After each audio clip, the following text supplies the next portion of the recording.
It's another edition of Time About the Movies, and today we are taking a look at the films of April 3rd, 1992, starting a brand new month here as we wrap up another week here. We got 5 movies to look at today, so let's go ahead and jump on into it, and we'll start off with the biggest new release of the weekend, and again, probably the best new release that came out this weekend overall. It's the classic family film Beethoven. Throughout the history of motion pictures, there have been many big dog stars. Toto had a big adventure. Petey had a big appetite. Rin Tin Tin was a big hero. And Lassie had a big heart. You've come back. But now, Ivan Reitman, who brought you Ghostbusters, Kindergarten Cop, and Twins, proudly presents the biggest dog star of them all.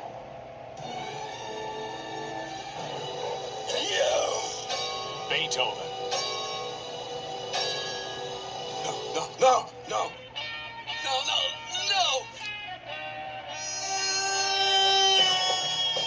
Wherever there's trouble,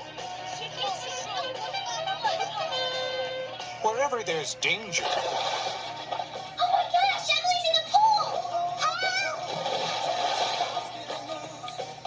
wherever there's food.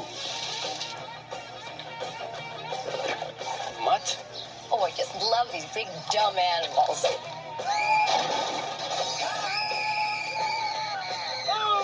Look who's coming to the rescue. Whoa! Honey. With a little help from his friends. Sicker boys! Really, hon, I never found you more attractive. We're going in!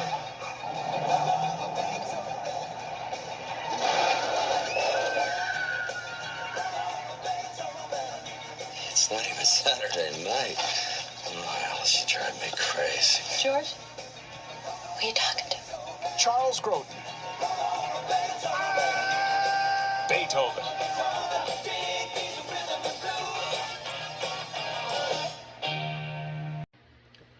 So Beethoven, of course, stars Charles Grodin, Bonnie Hunt, produced by Ivan Reitman, directed by Brian Levant, who would later go on to direct The Flintstones.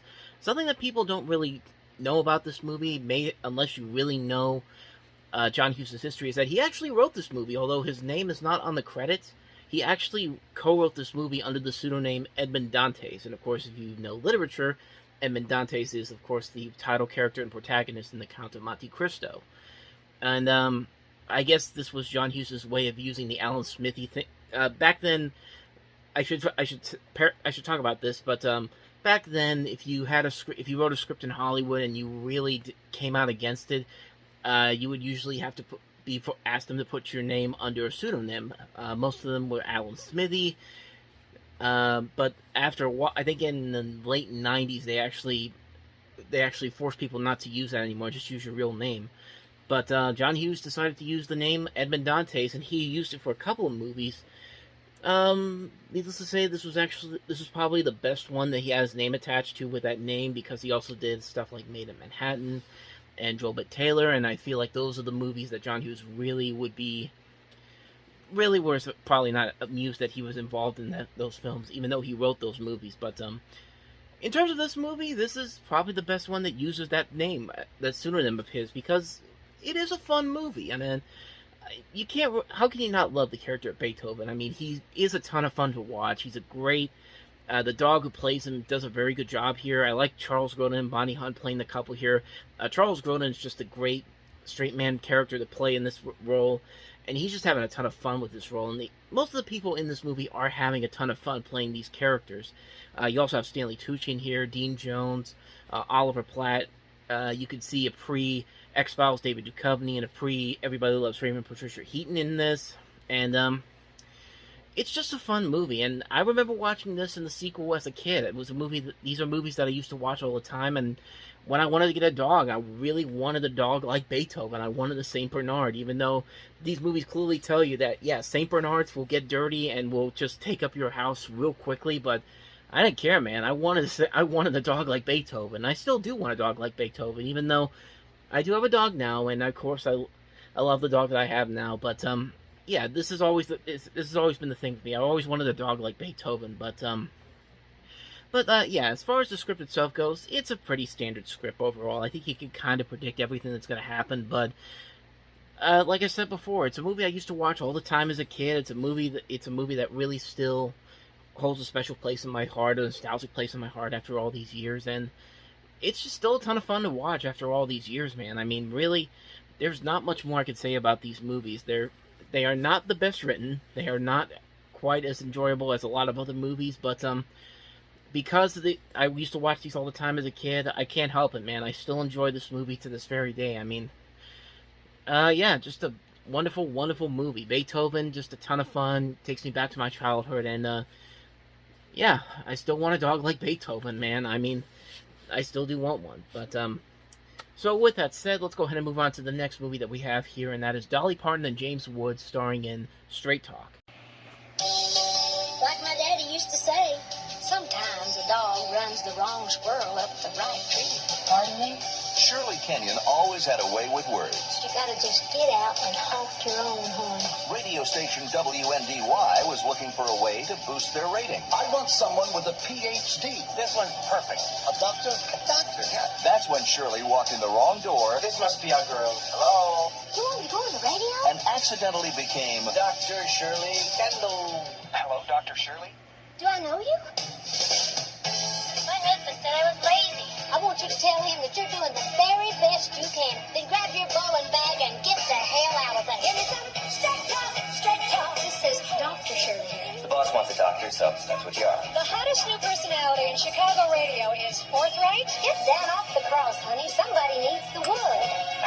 She's funny. I'm bigger than a one-legged man in a butt-kicking contest. She's Dr. Shirley. I don't think I'm going to feel comfortable lying about who I am. Captain Kangaroo wasn't really a captain. He wasn't even a kangaroo. She was the woman with all the answers. Anything goes, so let's not be shy. Until someone asked the wrong question. You're a doctor, huh? What kind of doctor are you? Well, where did you receive your training, if I may ask? Uh-oh. Where did I receive my training? Uh-oh. I'll tell you where I trained. Uh-oh. Hey, screw you. Dolly Parton, James Woods, in a modern-day Cinderella story. Hey, it's Dr. Shirley. Thanks, Dr. Shirley. I'm just Shirley. Straight talk, straight talk. Straight talk. We're gonna be alright.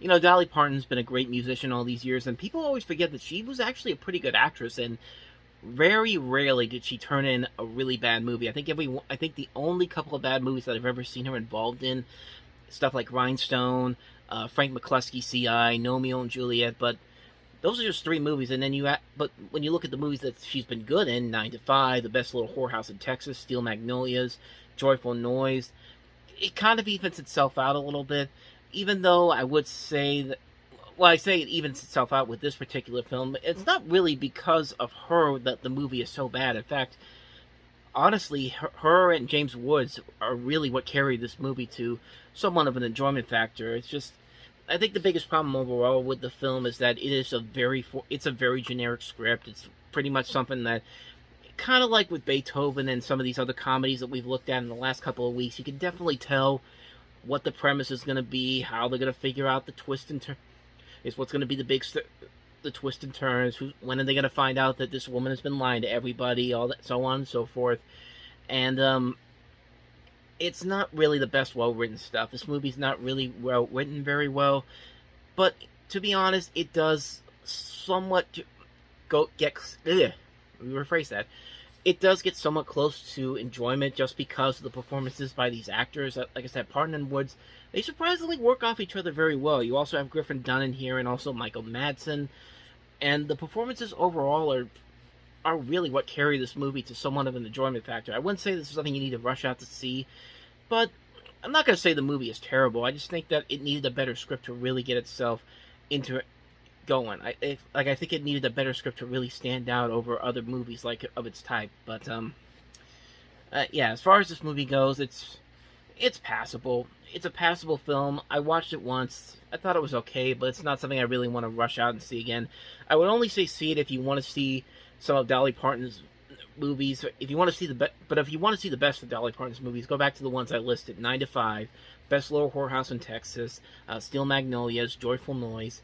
Those movies, I'd say watch those first. Then, if you really want to, check out Straight Talk. But don't expect anything too great from that. So, with that said, let's go ahead and move on to the next movie we have here, and that is Val Kilmer in Thunderheart. The FBI sent him here. The Badlands, South Dakota. What's my cover? No cover. To find a killer among these people. Federal officer, hands on your head! Go Murder suspect and you're under arrest. Now, who are you? Walter Crowhorse, Tribal Police. You must be the Indian FBI. That's right. Oh, what nation? The United States. You're chasing the wrong man. Whoever killed Leo walks heel-toe like a white man. You gonna tell me how much change he had in his pocket? 63 cents. Hey, look. It's the Washington Redskin. We're gonna catch these murders and take care of them. Indian way. This is the battlefield right here, and this is my case, okay? Now he must respect their ways. He says he knew you were coming. Who told him? Gosh, shit out there. Spirits. And uncover the past. It's just a dream. You had yourself a vision. To discover the truth. It's hard to tell the good guys from the bad guys. Val Kilmer. Leave him alone! Sam Shepard. Just stick to the assignment, pal. Graham Greene. He said we should follow this. Thunderheart has come.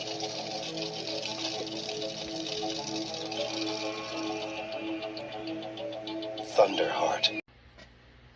So when you look at this trailer, the first thought you probably think to yourself is, okay, Dances with Wolves knockoff. And that's what I thought too when I saw this trailer, before I actually saw the movie. But after seeing the film, I will say that I did actually kind of enjoy this a little bit more than Dances with Wolves. That Dances with Wolves is not a bad film, but as I said before when I talked about that movie, I don't think it was the best picture of that year. Like, I think that Goodfellas should have won that Oscar in that year. But in terms of this movie here, I think it is an enjoyable movie, and I think it works because of the fact that it does really try to distance itself from Dances with Wolves and do something a little bit different. And they got a lot of good talent here. The cast overall is great. You got Val Kilmer, Sam Shepard, Graham Greene, who was in Dances with Wolves. You also have Fred Ward. The director of this is Michael Apted. We've talked about his work before, Class Action recently, and the Up series. John Fusco, who actually wrote Young Guns a couple years before this. Roger Deakins, a great cinematographer, and James Horner's music. I mean, all the pieces are there, man, and the movie overall really delivers something incredible here. I think it is a well-made film overall, and it's boasted by the great performances by Kilmer, Shepard, and Greene. I think maybe because Unforgiven came out later in the year, it kind of got overshadowed by that, but I'd still enjoy this movie a lot. I think you should definitely check this movie out if you can. It's a really good film, great direction, good script, great cast overall, great cinematography, great music. It's just a really good film. I really recommend this movie if you can find it, Thunderheart. So with that said, let's go ahead and move on to the next movie we have here, and that is Don Bluth's Rock-A-Doodle. From master animator Don Bluth, director of the classics An American Tail and The Land Before Time, comes an all-new adventure for the whole family, Rock-A-Doodle. Edmund always enjoyed reading his favorite book. But tonight, he's really getting into it. I'm the brother Daniels.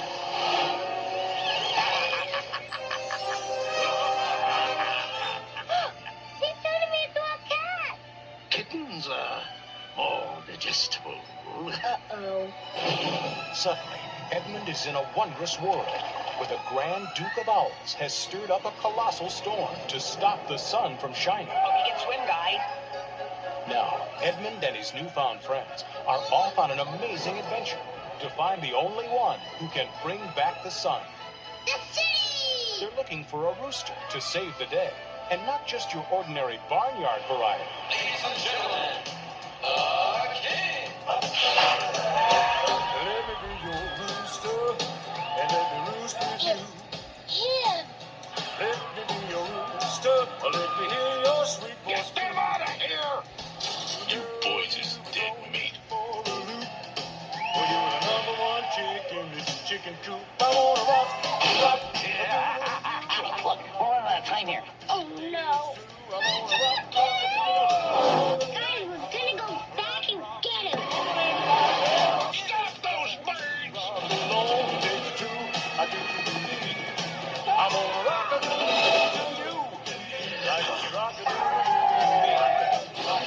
Get ready for the magical animation sensation that'll rock your socks off. Rock-A-Doodle. I love it. I'm positively low. Rock and roll. Yeah, so remember when I said that All Dogs Go to Heaven was kind of the start of the downfall for Don Bluth?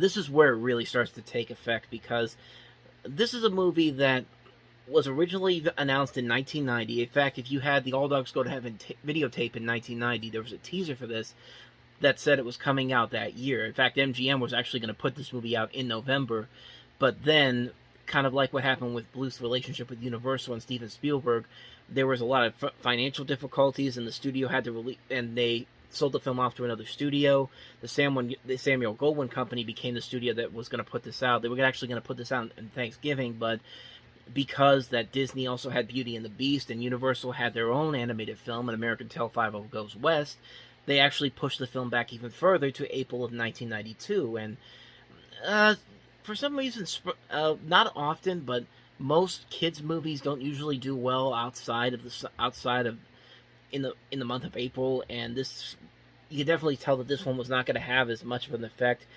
It also didn't help that I felt like this when you watch this movie, you feel like that Don Bluth saw Who Framed Roger Rabbit, and he got this idea that he had to make something like Who Framed Roger Rabbit, because they tack on these live action scenes in the beginning and the end of the film that really do not work out so well. I mean, they're not badly animated, but just the way the film presents it, it feels like it's rather unnecessary to the story itself. Like you really had no reason to have these live action sequences in here. It just felt like that Bluth had to do something like Roger Rabbit, because that was the one everybody was talking about. It was kind of like when Charles Schultz did that Peanuts special that came out almost months after after Roger Rabbit came out.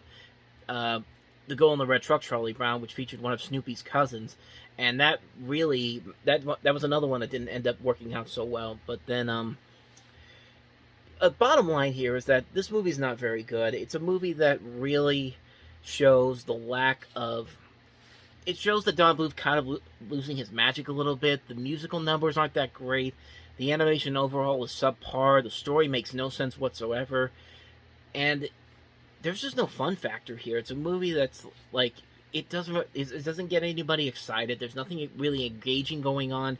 The main character is really annoying and obnoxious. Like, I know it's a kid actor, but at the same time, you gotta at least try and not take the first take that this kid does.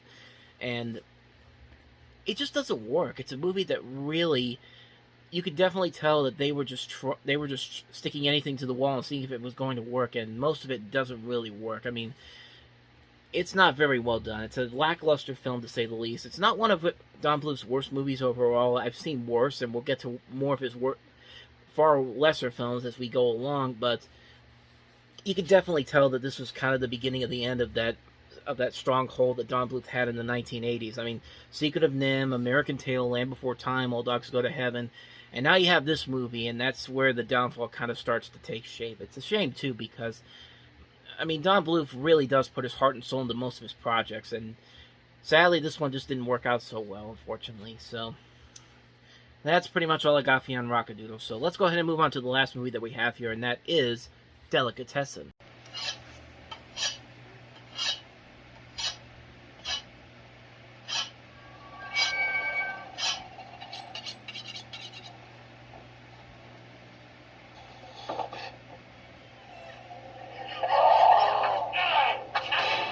post-apocalyptic future where famine and lawlessness reign, one resourceful butcher seems to be doing just fine. But when a down-and-out circus clown moves in upstairs, will winning the love of the butcher's daughter keep him from falling prey?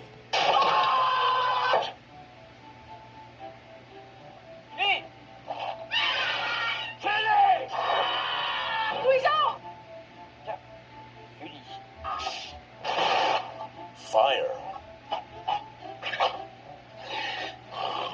Floods. Frogs.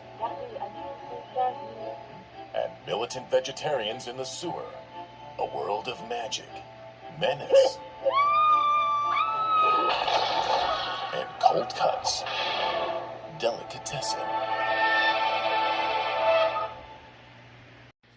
So some fun facts about this particular film. Jean-Pierre Jeunet, who's one of the co-directors on here, I guess he found success after this, not with Alien Resurrection, because he directed that film, and of course that didn't end up working out so well, but he would find success later on after that with Amelie, which is still a movie that still holds up very well after over 20 years, but we'll get to that movie when we get into the 2000s. But Delicatessen, man, is a movie that really... It's a very interesting movie, to say the least, and it's interesting but from the fact that it says in the U.S. it was presented by Terry Gilliam, even though there's really no indication that Terry Gilliam had any involvement in this. He probably just to put his name on it as a Terry Gilliam presents, that type of thing. But yeah, the movie overall is very weird. It's very bizarre, but it is very funny. It's a funny post-apocalyptic black comedy, and visually, it looks pretty impressive. It does. Now that the more I think about it, watching that trailer again, you could definitely see some of the Gilliam type of cinematography shots that he would have in his movies. But yeah, it's a really fun movie. It's a movie that it's a very bizarre, dark comedy, and it works very well. It's a very fun film overall. I can't recommend it enough. Delicatessen. It's a bizarre film, but it's a bizarre film that really works very well. So on that note, we wrap up another edition of Time About the Movies. Next time we meet, we'll look at the films of April 10th, 1992. And another good slate of movies to look at. We have Stephen King's Sleepwalkers, which is one of those so bad it's good type of movies. We have Fern Gully, The Last Rainforest, which it has a lot of interesting things behind it as well. We'll definitely delve into that. We have Disney's latest musical, with music by Alan Menken, who had just come off of Beauty and the Beast, Newsies, featuring a young Christian Bale. Probably one of my favorite Robert Altman movies, The Player, with Tim Robbins, and the re-release of one of the greatest movies of all time, Casablanca. So, a lot of movies to look at, a lot of good movies to look at, and we'll definitely look at those movies when we come back here on Sunday. Of course, tomorrow we'll have a new Movie Stop episode. There probably will not be a talking about the movies this week. I haven't decided if I'm going to go to the movies tomorrow or not, but if I do, you'll see a video up there at some point this weekend. But other than that, the next time you probably see me will be for the Movie Stop episode, where I'll show you everything I picked up over the last couple of weeks. And, I guess that's it. I mean, well, I should also say Stairway to 7 Part 4 coming up on Sunday after the Patriots game. And, so we'll talk about the Steelers and Patriots game. And, well, that's it. That's pretty much everything I got for you. And, thank you guys for watching. If you want to see more videos like this, please hit the playlist on the next page, check out the previous episode, and I will see you guys for another episode. So thank you for watching. I'll see you next time, and until then, take care.